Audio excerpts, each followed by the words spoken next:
At bayan, sa punto pong ito, nasa linya ng telepono si Jason Salvador, Head Corporate Affairs ng PITX. Good morning po, sir. Si Audrey Goriseta po ito ng Rise and Shine Pilipinas. Ay, magandang umaga, Sir Audrey, at magandang umaga sa lahat ng nanonood sa atin ngayon. Yes, sir. Paano po naghanda ang PITX sa pagdagsa ng mga pasahero ngayong paparating na undas? Well, taon-taon ginagawa natin to. Tatlong bagay, Sir Audrey, ang binabantayan natin dito. Yung tinatawag nating SSS, no? Yan ang paghahandang ginagawa natin. Tinututukan natin maigi ang tatlong bagay, ang safety, security, at supply ng mga pampublikong sasakyan.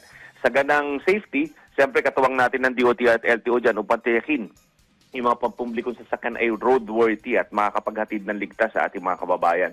So ini-inspeksyon ng LTO yung roadworthiness yan, lahat ng aspeto ng mga sasakyan, pati na yung super na magmamaneho dito upang tiyakin na sila ay nasa tamang pag-iisip, katawan at kaayusan. Hindi sila nasa ilalim ng pinagbabawal na gamot o anumang substance.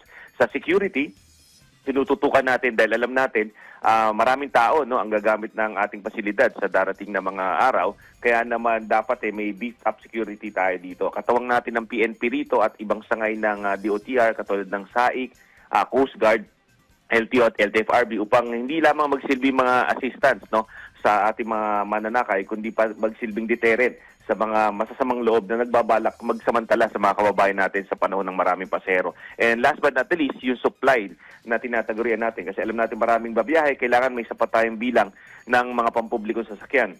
Dito ang LTFRB ay nagsagawa na ng pag-i-issue ng mga special permits at nangako rin ng Secretary ng DOTR na magtatalaga ang LTFRB ng boots on the ground upang sa ganoon, pag kinailangan additional units, kaagad silang makapag-issue ng special permits.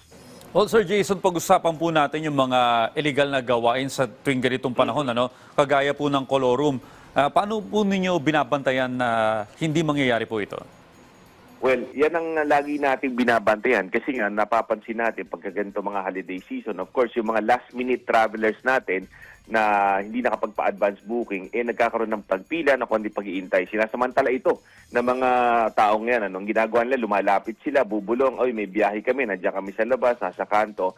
So dito, binabantayan natin yung mga ticket booths natin at nakikipag-coordinate tayo sa SAIC, sa LTO, sa LTFRB, at sa iba pa mga law enforcement units natin para bantayan yung periphery natin upang sa ganun, mamataan ka agad kung mayroong mga naka-standby dyan or may mga nakaparadang hindi ka nais-nais na balak gawing colorum or mga out-of-line vehicles. Bukod dito, pinapaalalahanan natin yung ating mga kababayan na bumili lamang sa mga legitimate ticket booths sa PITX upang sa ganun, hindi sila maloko nitong mga nagko-colorum. Well, Sir Jason, yung overpriced naman ng mga ticket, paano po ito namomonitor ng inyong ahensya? Well, of course, siyempre, inaalam natin sa LTFRB kung ano yung going rates, kung ano yung mga taripa na publish na pinayagan nila. Kasabay dito, siyempre, binibili na natin yung ating mga cashiers, yung ating mga customer service personnel na maging mapagmatsyag. Baka may nag-aalok dito, lalo na sa mga peak days ng mas mataas na presyo. And of course, siyempre, paalala natin sa ating mga kababayan na maging mapagmatsyag. Kung may mag-aalok sa kanila ng ginto, ibagbigay alam kaagad sa amin para ipahinto natin at bigyan sila ng karampatang parusa through the DOTR and LTFRB.